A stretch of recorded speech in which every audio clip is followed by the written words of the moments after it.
1899년 같은 해에 동시에 태어난 두 사내 아이가 있었습니다. 한 아이는 알코올 중독자 가정에서 불행한 유년 시절을 보냅니다. 그리고 다른 한 아이는 행복하고 따뜻한 돌봄을 부모님으로부터 받습니다. 조금은 조심스러운 평가지만 한 명은 나치의 지도자인 히틀러가 나오고 다른 한 명은 미국의 대통령 아이젠하워 대통령이 가정입니다. 어떤 부모를 만나고 어떤 가정 분위기에 성장하느냐에 따라서 자녀의 미래가 달라질 수 있다고 하는 것을 보여주고 있는 것입니다. 오늘 어버이주일입니다. 오늘 어버이주일을 지내면서 어버이에게 효를 해야 된다고 하는 관점보다는 어버이로서 우리가 어떻게 다음 세대에 본을 보여야 될 것인가. 지난주에 말씀을 전하면서 잘못하면 다음 세대가 아니라 다른 세대가 된다 말씀을 드렸기 때문에 어떻게 하면 다음 세대를 이어갈 수 있을지 말씀을 통해서 묵상하면서 은혜를 나누고자 합니다. 영상 보고 말씀 계속하겠습니다. 한국기독교목회자협의회가 지난해 실시한 한국인의 종교생활과 신앙의식 조사를 보면 학생들은 자신의 신앙에 가장 영향을 끼치는 사람으로 어머니를 꼽았습니다. 목회자들 역시 교회 학교 성장을 위한 동력을 묻는 질문에 부모를 1위로 응답했습니다. 다음 세대 신앙 양육에 부모의 역할이 중요하다는 목소리가 높아지는 가운데 장신대 기독교교육과 신영섭 교수는 일주일 168시간 중 교회 학교에서의 1시간만으로 자녀의 신앙을 바르게 세울 수 있다는 생각부터 바꿔야 한다고 말합니다. 성경에서도 앉았을 때든지 일어날 때든지 부지런히 가르쳐 지키게 하라는 것이 다음 세대 신앙 전수의 원리이지만 우리가 그동안에 우리 자녀의 신앙 양육의 책임을 교회 학교에 맡겨놓고 부모의 역할은 영적인 택배 서비스만 해왔던 자녀의 신앙 교육에 있어 부모 역할의 중요성은 선교 초기부터 강조되어 왔습니다. 1919년 평양신학교 곽안년 교수가 발간한 목사 집업에도 주일학교는 부모가 가르치는 것을 보충할 뿐이니 그 책임을 내려놓고 맡길 수 없다고 나와 있는 등 한국교회 초기 믿음의 조상들도 신앙 전수의 책임을 부모에게 두었다는 겁니다. 자녀의 신앙과 인성과 모든 부분의 책임을 부모에게 있다. 하나님의 말씀을 가르치고 신앙을 전수해주고 또 마땅히 행할 길 아이에게 가르치라고 그렇게 잠언 22장 6절에 얘기하잖아요. 그러면은 늙어도 아이가 안 떠난다 그랬어요. 부모가 그렇게 안 하기 때문에 자녀가 떠나는 거거든 지금. 가정 안에서의 신앙 전수가 강조되면서 가정 예배에 대한 관심도 함께 높아졌습니다. 가정이 살아야 교회도 살 수 있다며 교회 차원에서 가정 예배를 적극 장려하는 교회들이 생겨나고 있습니다. 새 아이를 둔 진현수 박정은 부부는 주일을 앞둔 토요일 저녁에 가정 예배를 드립니다. 온 가족이 한자리에 모여 포도주스와 빵을 나누고 함께 찬양을 부르며 신앙 안에서 하나임을 고백합니다. 가족들은 어머니에게 사랑과 감사를 표현하고 아버지가 한 명 한 명 축복 기도를 해줍니다. 또 일주일 동안 공부한 성경 말씀으로 질문과 대화를 이어가며 자연스럽게 신앙과 삶을 나누는 시간도 가집니다. 생각보다 아이들한테 이렇게 예배를 드리고 하는 것이 그러니까 시도만 해보면 그리고 그걸 조금 한 3개월, 4개월 이렇게만 해보면 아이들이 그 누구보다도 부모님의 말씀 되게 잘 듣고 경청하고 있다는 걸 깨닫게 되거든요. 뭐 아이들도 많이 변화되고 또 저희 아내도 변화되고 그렇긴 하지만 제가 생각할 때는 가장 이제 변화가 많이 된 거는 제가 아닌가 이렇게 좀 생각이 들고요. 그냥 이 가정 안에서의 그런 분위기도 굉장히 좀 많이 변화가 되고 끈끈해졌던 것 같고요. 저 역시도 이제 아이들을 제가 사랑하고 축복하고 그래야만 하는 그런 존재라는 거에 대해서 좀 이렇게 많이 깨닫게 되고. 전문가들은 부모가 자신의 자녀에게만 신앙을 전수했어도 지금과 같은 다음 세대 절벽 감소는 예방할 수 있었을 것이라고 말합니다. 부모가 자녀를 말씀으로 양육하며 신앙의 유산을 물려주는 일, 이제 선택이 아닌 필수가 되고 오늘 본문을 통해서 우리가 좀 생각해 볼 수 있는 것은 이방 여인을 통해서 우리에게 주신 자녀들을 어떻게 세워나가야 될 것인가 하는 것들을 우리는 볼 수가 있습니다. 먼저는 이방 여인과 예수님과의 만남입니다. 예수님이 게네사렛을 떠나서 현재 레바논의 도로 지방으로 가셨습니다. 도로는 갈릴리에서 지중해 연안을 따라서 북서쪽 56km 되는 정도 떨어진 곳인데 바로 이방 나라였습니다. 왜? 예수님께서 갈릴리에서 사역을 하시다가 이방 땅인 이 두로 지방으로 가셨을까 생각을 해봅니다. 오늘 본문의 내용의 흐름을 보게 되어지면 예수님이 많은 사역을 하셨습니다. 마태복음 4장 23절에서 말씀하시는 것처럼 가르치고 전파하고 치료하는 사역을 계속 하셨어요. 그리고 하나님의 나라를 세워가는 중에 종교 지도자들과 논쟁도 있으셨어요. 오병이의 기적 후에 자신을 왕으로 삼으려고 하는 수많은 사람들, 그리고 병 낫기 위해서 예수님의 옷자락이라도 만지려고 몰려드는 수많은 사람들, 그 사역 속에서 예수님은 이제 사역 속에 지쳐 계셨습니다. 그래서 이들과 좀 떨어져서 자신이 알지 못하는 그런 곳에 가서 좀 쉬고 싶었었던 거예요. 자신을 알아보지 못하는 그곳에 가서 조용히 쉬고 싶었지만 그런데도 자신을 숨길 수가 없었어요. 오늘 24절 말씀에 보면 예수께서 일어나서 거기를 떠나 두로 지방으로 가서 한 집에 들어가 아무도 모르게 하시려 하나 숨길 수 없더라. 왜 예수님께서 이렇게 자리를 움직이셨을 때에 숨길 수가 없었는가? 마가복음 3장 8절 하반절 말씀에 보면 두로와 시돈 근처에서 많은 무리가 그가 하신 큰 일을 듣고 나오는지라 이렇게 말씀하고 있습니다.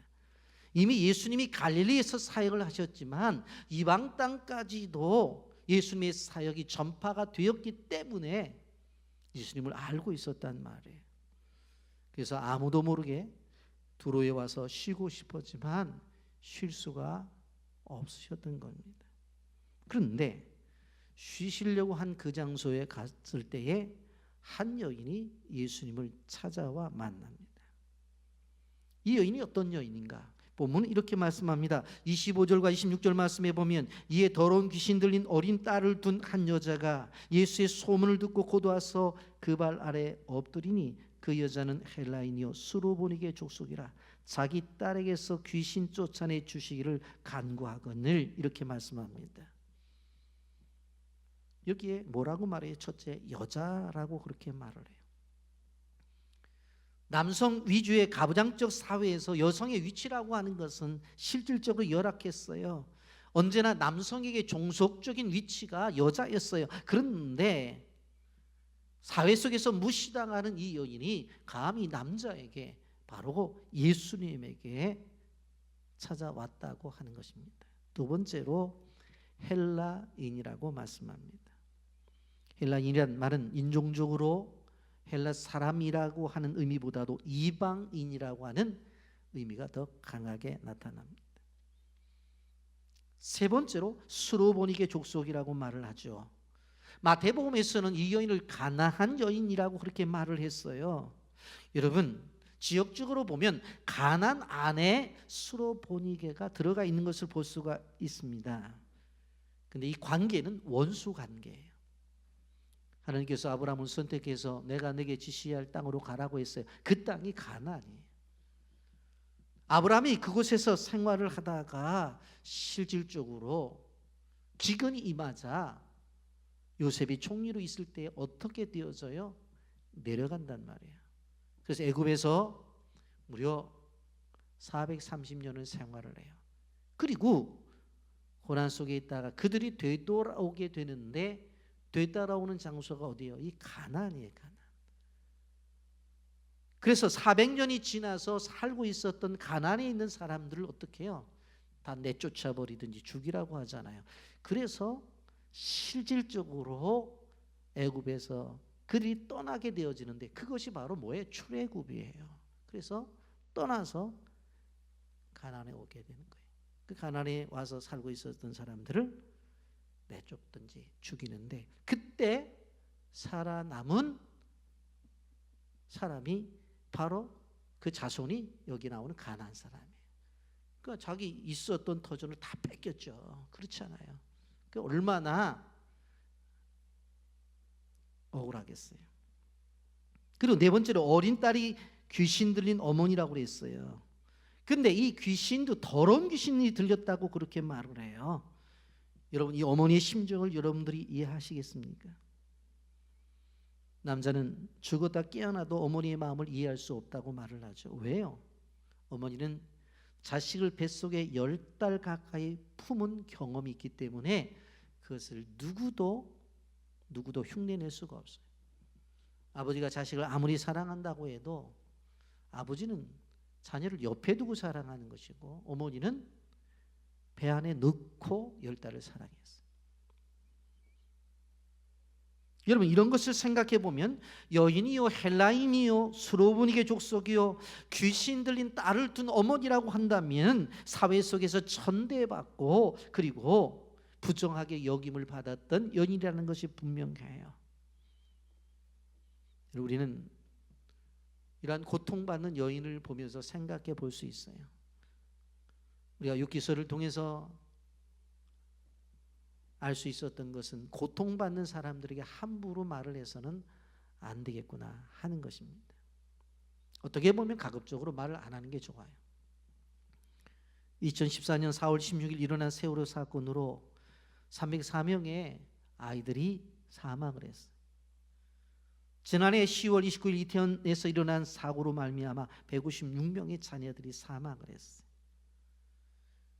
여러분, 이런 얘기 저런 얘기를 할 수 있을지 모르지만 그 자녀들이 죽은 집안의 부모라든가 형제와 친구들 앞에서는 함부로 말할 수 없어요. 왜 그래요? 원인이 어떻게 됐든지 간에 피눈물이 나는 사건이기 때문에 그래요. 자식 문제 앞에서는 장사가 없습니다. 장성한 자식이라도 아프면 부모가 가슴이 아픈 거예요. 그런데 하물며 어린 딸이 더러운 귀신이 들린 어머니 얼마나 힘든 시간을 보냈을까 생각을 해봅니다. 쉬시려고 도로에 오셨어요. 그런데 자신이 머무는 집안에 헬라인이요 수로보니게 족속이고 귀신 들린 딸을 둔 어머니가 그 문제를 가지고 예수님에게 찾아온 것입니다. 그런데 예수님을 만나는 이 여인의 자세를 우리는 주의 있게 봐야 돼요. 25절과 26절입니다. 이에 더러운 귀신 들린 어른 딸을 두른 한 여자가 예수의 소문을 듣고 곧 와서 그 발 아래 엎드리니 그 여자는 헬라인이요 수로보니게 족속이라 자기 딸에게서 귀신 쫓아내 주시기를 간구하거늘 그랬어요. 여기에 보면 예수님과 이 여인과의 관계 속에서 나타나는 일들의 첫 번째가 뭐예요? 예수님의 소문을 들었다는 것입니다. 이 여인이 예수님의 소문을 들었을 때 소망이 생겼어요. 그리고 믿음이 생겼어요. 여러분, 그 소문을 들을 때 믿음이 생겼다는 걸 주의 봐야 돼요. 로마서 10장 17절에 그러므로 믿음은 들음에서 나며 들음은 그리스도의 말씀으로 말미암는다고 말씀하고 있어요. 소문도 들어야 됩니다. 우리가 잘 알다시피 여호수아의 정탐꾼들이 여리고에 들어갔을 때에 그 정탐꾼을 만난 기생 라합이 뭐라고 말을 하고 있어요?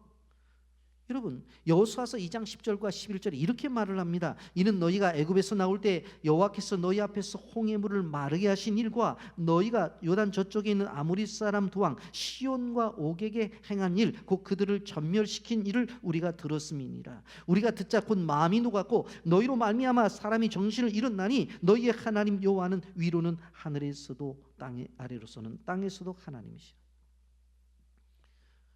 여기 기생라합이 뭐라고 얘기를 합니까?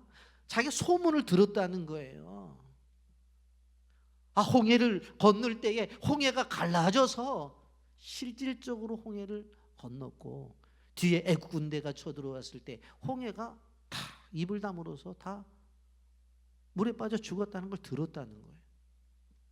아니, 그 많은 사람들이 어떻게 먹고 살아서 아침이면 나가보면 만나가 내렸다는 걸 들은 거예요. 목마르면 생수를 주셨다는 걸 들은 거예요. 고기가 먹고 싶을 때 메추라기를 보내서 먹었다는 걸 들었다는 거예요. 들었다는 거예요. 그리고 여기 뭐라고 말합니까? 여기 보면 가나안에 들어가기 전에 두 왕, 누구예요? 시온과 옥에게 행한 일을 들었다는 거예요. 전멸했잖아요.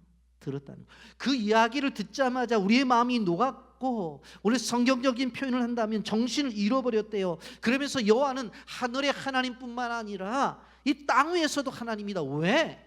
홍해도 가르고, 그리고 생수도 주어서 백성들에게 먹이고, 또 시온과 옥과의 전쟁 속에서 이겨나고. 이거는 이 라합이 볼 때는 땅의 문제잖아요.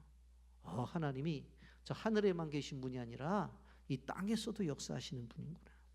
이거를 어떻게 했다는 거예요? 들었다는 거예요. 못 봤어요. 보진 못했어. 들었다고. 그래서 어떻게 되어져요? 정탐꾼들을 숨겨주고 결국은 이제 이스라엘이 들어오게 되어질 때에 창문에다가 붉은 줄을 내려라. 그러면 살 것이다. 그렇게 해서 약속을 해서 실질적으로 여리고 전투에서 창문에 붉은 줄을 내림으로 말미암아 라합의 가족들이 살았잖아요. 라합이 들었어요. 하나님의 말씀은 듣고 또 들어야 돼요. 여러분, 끊임없이 들어야 돼요. 여러분, 코로나 이후에 믿음 생활에 있어서 모이는 일은 해해졌어요. 우리 교회도 그래요. 그래도 우리 교회는 건전성이 있는데 나오라고 해도 잘 안 나오세요. 그러면서 예배는 드리고 있습니다. 그렇죠? 가정에서. 그런데 코로나를 지나면서 좋아진 환경이 뭔지 아세요? 유튜브로 예배를 드릴 수 있다는 거예요. 여러분, 국내에서만 드리는 것이 아니라 해외 출장 가도 드릴 수 있잖아요. 그리고 또 무엇입니까? 유튜브에 올라가 있기 때문에 반복해서 예배를 드릴 수 있고, 또 녹음해서 보내주니까 2번이고 3번이고 들을 수 있잖아요. 그래서 어떤 분들은 그런 얘기를, 목사님 오늘 말씀 너무 좋아서 3번 반복해서 들었습니다. 예전에 코로나 이전에는 없었던 일들이라. 이게 핑계를 못 대요. 듣고 싶으면 언제든지 들어가서 듣고, 또 듣고 싶으면 또 듣고, 더 듣고 싶으면 더 듣고, 끊임없이 들을 수 있잖아요. 여러분, 계시록 1장 3절에 이렇게 말씀합니다. 이 예언의 말씀을 읽는 자와 듣는 자와 그 가운데 기록한 것을 지키는 자는 복이 있나니 때가 가까움이라. 아멘입니까? 그리고 이 여인의 행동 가운데 두 번째로는 곧 와서라는 말이에요. 곧 와서. 곧 와서라는 말의 원어를 보니까 휴스라는 단어를 쓰고 있는데, 여기에 보면 즉시, 곧바로, 듣자마자, 동시 이런 뜻을 갖고 있어요. 그런데 저는 이 본문을 보면서 무슨 생각을 하냐면, 가장 매력적으로 마음에 와닿는 것이 동시에라는 단어예요.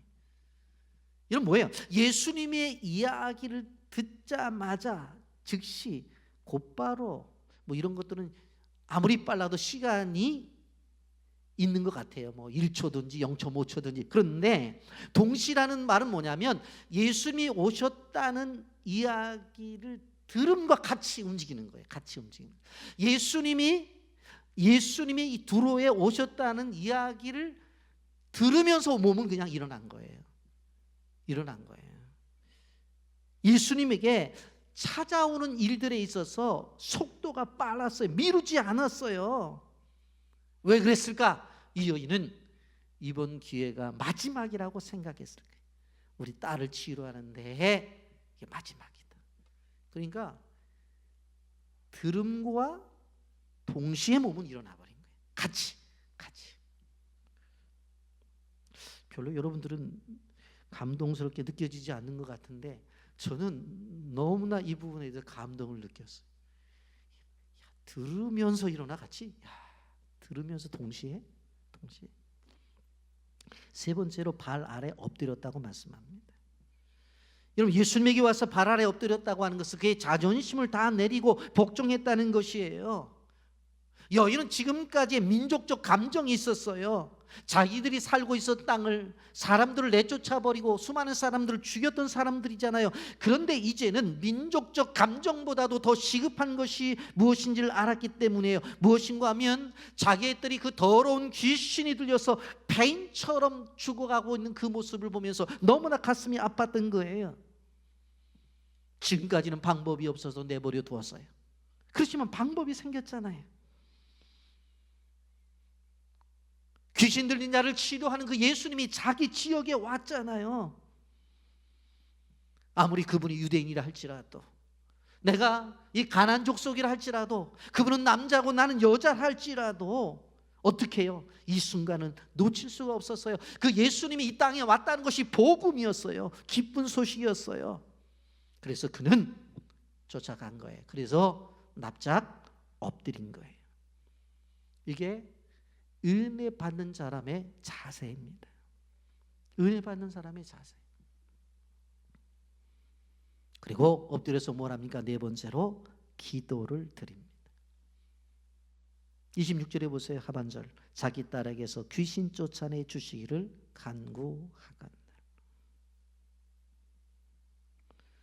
마태복음 15장 22절에 좀 더 자세하게 설명하고 있는데, 가난한 여자 하나가 그 지경에서 나와 소리를 이르되 다윗의 자손이여 나를 불쌍히 여기소서, 내 딸이 흉악하게 귀신 들렸나이다. 여러분, 이렇게 이 여인은 발빠르게 움직이는 것을 볼 수가 있어요. 소문을 듣고 들음과 동시에 일어나서 와서 발 아래 딱 엎드려서 딸을 고쳐달라고 기도를 드리고 있어요. 그런데 예수님의 반응이 이상해요. 아주 우리가 생각해 볼 때는 이해가 되지 않는 반응이 나타나는 거예요. 아주 냉정하셨어요. 뭐라고 말씀하셨냐면, 아니 자식이 먹는 이 빵을 뺏어가지고 개들에게 던지는 부모가 어딨냐. 물론 그 배경적으로 보게 되어질 때 유대인은 이방인들을 돼지나 개로 여겼던 것은 사실입니다. 그러나 그럼에도 불구하고 지금 예수님께서 이 여인에게 대한 태도를 보세요. 소문을 듣고 쫓아와가지고 엎드려서 딸 구해달라고 있는 이 어머니한테 뭐라고 말을 해요? 빵을 자식이 먹고 있는데 그거 뺏어가지고 개에게 던지는 그런 부모가 어딨냐. 저는 요새 이제 말씀을 준비하면서 요즘은 있을 것 같아. 왜? 가다가 보면은 강아지 업고 다니는 사람도 있고 안고 다니는 사람도 있고, 엄마 따라와 그래서 애가 없어. 그럼 강아지가 쫄래쫄래 따라가고 있어. 근데 뭐 강아지 보고 엄마라고 그러고 아빠라고 그러고 막 그러니까는 요즘은 그런 생각이 듭니다만은 당시의 문화 속에서는 이게 말도 안 되는 이야기예요. 당시의 문화적인 배경을 보게 되어지면. 그런데 중요한 것은 이 여인은 그걸 인정해요. 자신을 개라고 하는 말씀에 내가 왜 개입니까? 저항하질 않아요. 내가 그런 천한 사람이냐고 그렇게 저항하질 않고 맞대는 거예요. 맞대는 거예요. 마가복음 7장 27절 28절을 보세요. 예수께서 이르시되 자녀로 먼저 배불리 먹게 할지니 자녀의 떡을 취하여 개들에게 던짐이 마땅치 아니하니라. 딱 이렇게 얘기했더니 28절에 여자가 이렇게 대답을 해요. 여자가 대답하여 이르되 주여 올소이다마는 상 아래 개들도 아이들이 먹던 부스러기를 먹나이다. 맞습니다. 맞습니다. 개입니다. 그런데 애들이 먹다가 조금 흘리는 거는 먹을 수 있지 않습니까? 그거라도 달라는 거예요. 그거라도. 여러분 무슨 얘기인가 하면 이 빵이 은혜집니다마는 부스러기 은혜도 내게는 족합니다 라고 그렇게 구하는 거예요. 28절 주의 있게 봐야 되는 거예요. 여자가 대답하여 이르되 주여 올소이다마는 상 아래 개들도 아이들이 먹던 부스러기를 먹나이다. 예수님도 할 말이 없잖아요. 왜? 애들이 빵 먹다가 흘리게 하잖아요. 그거 먹겠다고 하는데 거기에 대해 예수님이 뭐라고 말을 하겠어요? 그것도 안 돼. 어떻게 그럴 수가 있냐? 그 말할 수 없잖아요.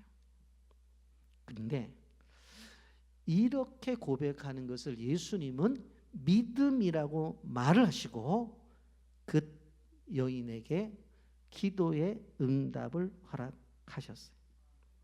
이게 중요한 거예요. 그런데 여러분 29절 말씀을 주의 있게 보아야 되는데 이 말을 하였으니 라는 말이 나와 29절 예수께서 이르시되 이 말을 하였으니 돌아가라 귀신이 내 딸에게서 나갔느니라 하며 이 말을 하였으니라고 했는데 도대체 이 말이 도대체 무슨 말이냐고요. 예수님의 마음을 움직이고 결국은 예수님으로 하여금 믿음이 있다고 이야기하고 인정할 수 있었던 이 말이 도대체 무엇냐고요. 이 말이 다시 되돌아가서 생각해 보면 이 말이 어떤 믿음 말인 줄 아세요? 27절 보게 되어지면 여자가 가로되 주여 올소이다마는 개들도 제 주인의 상에서 떨어지는 부스러기를 먹나이다. 이 말이에요. 맞습니다. 자식이 먹는 빵을 뺏어서 주는 부모는 없죠. 그런데 그 빵을 먹다가 떨어지는 부스러기는 개도 먹을 수 있지 않습니까? 바로 이 말을 하였기 때문에 28절이 나온 거예요. 이에 예수께서 대답하여 이르시되 여자여 내 믿음이 크도다 내 소원되리라 하시니 그때부터 그의 딸이 나으니라. 이 역사가 나타나는 거예요. 이 말을 하였으니. 여러분 실제적으로 생각해 보면 천대받는 그러한 입장 속에서 주님 옳습니다. 틀린 거 아닙니다. 그러나 개들도 제 주인의 상에서 떨어지는 부스러기는 먹습니다. 부스러기라도 좋습니다라고 그렇게 고백할 때에 예수님께서 내 믿음이 좋다고 말을 하면서 내 소원대로 되리라 말씀하셔서 그때로부터 그의 딸이 나았다고요. 내 믿음이 크도다.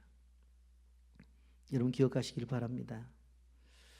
예수님이 역사하시는가 역사하지 않는가 하는 그 중심에는 믿음의 문제라는 걸 알아야 돼요. 예수님은 믿음이 있을 때만 움직이셔요. 믿음이 있을 때만 움직이셔요. 여러분 히브리서 11장 1절에 보면 믿음은 바라는 것들의 실상이고 보지 못하는 것들의 증거라고 했어요. 마음속에만 갇혀 있으면 안 돼요. 이 마음속에 갇혀 있는 것이 실상으로 보여져야 돼요. 마음속으로 갇혀만 있어서는 안 돼요. 머릿속으로 생각만 해도 안 돼요. 이것이 증거로 보여져야 역사가 나타나는 거예요. 여러분 이 여인이 믿음이 그랬어요. 이 여인이 예수님 만나면 우리 딸 낳는다. 치료받은 실상, 치료받은 증거가 이미 그의 여인에게 가지고 있었어요. 그 믿음이 있었기 때문에 이루어진 거예요. 히브리서 11장 6절 3절에 보면 믿음이 없이는 하나님을 기쁘시게 못하나니 그렇게 말씀했습니다. 그러니까 주님을 기쁘게 하기 위해서 뭐가 있어야 돼요? 믿음이 있어야 된다고 하는 겁니다. 그럼 이번 달 가정의 달을 지나고 이제 오늘 어버이 주일을 지나잖아요. 여러분 자녀들이 용돈 가져와서 엄마 고생했어요. 아빠 고생했어요. 또 멀리 있는 자녀들은 오지 못한다고 해서 또 온라인으로 보내고 또 선물도 보내고 얼마나 행복해요. 근데 그것보다 더 중요한 것이 무엇인가 하면 용돈을 얼마 받았다고 얘기하는 것, 어떤 선물을 받았다고 하는 이야기보다도 그 자녀와 함께 예배를 드리는 게 더 중요해요. 그게 더 중요해요. 물론 멀리 있어서 교회를 다니는 자녀들 가운데 그게 출석해야 되죠. 그러나 요리 뺀질 저리 뺀질 교회 안 나가고 옛날에 교회 학교 다닐 땐 다녔는데 지금은 안 나가잖아요. 그러면 뭐라고 얘기를 해야 돼요? 용돈보다도 내 옆에서 예배를 드리는 것이 효도다. 다른 거 필요 없다. 나 돈 필요 없어. 내 옆에서 예배를 드리는 게 그게 효도예요. 인천에 있는 모교회는 제가 이야기를 듣고 깜짝 놀랐는데 가족 찬송가를 하게 되면 50명이 나온대. 그러니까 권사님하고 장로님 나오시죠. 그리고 자식들 다 예수 믿죠. 손주들까지 합치면은 50명이 나와서 예배를 드리는데, 여러분 웬만한 교회도 50명 모이지 않는 교회도 많아요. 저는 그걸 놓고 기도하고 우리 교회도 좀 그랬으면 좋겠다, 그런 생각을 늘 가지고 있어요. 여러분 자녀에게 좋은 것을 물려주고 싶은 생각이 있죠. 그렇다고 한다면 뭘 물려줘야 돼요? 믿음을 물려줘야 되고 믿음의 기도를 물려줘야 돼요. 그럴 때에 그 자녀가 이 유혹 많은 세상 속에서 승리하며 나갈 수가 있다고 하는 것입니다. 이 여인 예수님에게 찾아오셔서 부른 호칭을 보세요. 마태복음 15장 22절 말씀에 가난 여자 하나가 그 지경에 나와서 소리를 이르되 주 다윗의 자손이요 나를 불쌍히 여기소서, 내 딸이 흉악하게 귀신 들렸나이다 하되 그랬어요. 주님 그리고 다윗의 자손이. 그런데 뭐라고 말해요? 나를 불쌍히 여겨달라는 거예요. 그리고 내 딸이 귀신 들렸다는 거예요. 이것은 내 딸의 문제뿐만 아니라 누구의 문제예요? 내 문제도 된다는 거예요. 그래서 나를 불쌍히 여겨달라는 거예요. 그리고 더 나아가서 내 딸이 흉악하게 귀신이 들렸다고 하는 거예요. 여러분 자녀들에게 일어나는 일들을 그 자녀들의 일들로 끝나서는 안 돼요. 그것은 누구의 문제예요? 자신의 문제예요. 그렇기 때문에 내 문제로 알고 기도하는 부모가 필요한 거예요. 아유 말해도 안 들어요. 그거로 끝날 얘기가 아니라는 거예요.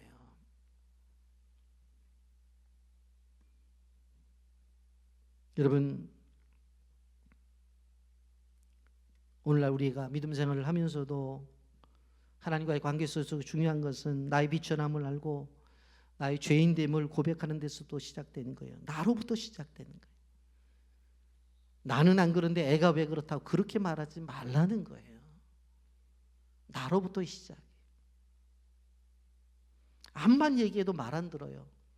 애가 말 안 듣는 것으로 넘기지 말라는 거예요. 그 나로부터 시작해요. 그렇기 때문에 믿음의 기도로 예수님에게 나가는 것이 자녀를 사랑하는 방법입니다. 그래서 그렇게 어머니가 나갔잖아요. 애는 집에 있었잖아요. 그런데 30절에 보십시오. 여자가 집에 돌아가 본즉 아이가 침상에 누웠고 귀신은 나갔더라. 누가 나갔어요? 아이가 나간 게 아니라 엄마가 나갔다고. 치료는 누가 받았어요? 애가 치료를 받았어. 여러분 꼭 기억하십시오. 부모님의 기도를 통해서 자녀들이 응답이 있다 없다? 있다. 성경이 말하는 거예요. 성경이 말하는 거예요. 예수님께서 하신 말씀을 듣고 집으로 돌아갔어요. 그런데 침상에 누워있는데 옛날 같지를 않아요. 애가 정신 말짱 차리고 엄마 왔어 그러는 거예요. 그리고 일어나서 기쁘게 맞이하는 거예요. 해방을 얻었어요. 자유를 얻었어요. 치유받는 일이 쉬웠어요? 어려웠다고요. 이제 어둠이 장악한 그 가정의 구원의 은혜가 임했어요. 절망의 늪에 빠져있던 그 가정에 하나님의 놀라운 구원의 축복이 임한 거예요. 여러분 오늘 성경은 분명히 얘기해요. 귀신 들린 딸이 귀신에게서 구원을 얻은 이유가 무엇입니까? 어머니의 믿음 때문입니다. 어머니가 예수님을 찾아가 기도했기 때문입니다. 예수님의 발 아래 엎드려 겸손히 도움을 요청했기 때문입니다. 부스러기 은혜라도 족하다고 간청했기 때문이에요. 그 결과는 구원이고 가정의 회복과 자녀가 회복되었어요. 그래서 교회들마다 어머니 기도회를 하는 교회들이 많아요. 저도 이사 가면 어머니 기도회도 하고 아버지 기도회도 좀 하려고 생각을 해요. 왜? 이런 어머니가 있으면 그 가정에 놀라운 구원의 역사가 나타나기 때문에. 세상에서 가장 어려운 것이 좋은 부모가 되는 일입니다. 많은 사람들이 훌륭한 부모가 되려고 생각해요. 저는 훌륭한 부모는 못 되더라도 자녀들 앞에 좋은 부모는 되어져야 된다, 그런 생각을 해요. 많은 아빠들이 어릴 적 자녀들에게 사랑을 베푸는 일들을 경험해 보지 못했기 때문에 뭐 친구 같은 아빠가 되겠다고 막 얘기를 해요. 그래서 권위를 내려놓겠다 그런 얘기들도 해요. 그 예전에는 커플티가 유행했잖아요. 커플티. 그래서 신혼여행 갈 때 커플티, 잠자리 있을 때도 커플 잠옷, 뭐 커플. 그런데 요즘은 보게 되면 가족 티셔츠가 유행해요. 온 가족이 함께 그렇게 하고 움직이는 것들을 볼 수가 있어요. 아동학 가수님이 이런 얘기를 했어요. 권위적인 부모가 되어서는 안 되지만 부모의 권위는 반드시 있어야 된다. 그러니까 이 권위를 갖는 것이 매우 중요하다. 예수님이 권위적이진 않으셨어요. 그러나 그의 삶에는 권위가 있었어요. 그럼 이 권위를 어떻게 우리가 찾고 유지해 가느냐? 언행일치의 삶을 살 때 가능한 거예요. 말과 행동이 같아야 돼. 그러면 아이들은 부모를 꼭 인정해줘요. 인정해준다. 말씀을 정리합니다. 인류 역사상 한 시대에 움직이는 위대한 인물들에게는 반드시 위대한 어머니가 있었습니다. 토마스 에디슨은 초등학교 입학을 한 지 3개월 만에 퇴학을 당했어요. 선생님이 감당할 수 없대. 그런데 어머니가 공부를 가르쳐서 인류 역사상 전무후무한 과학자요 발명가로 만들었어요.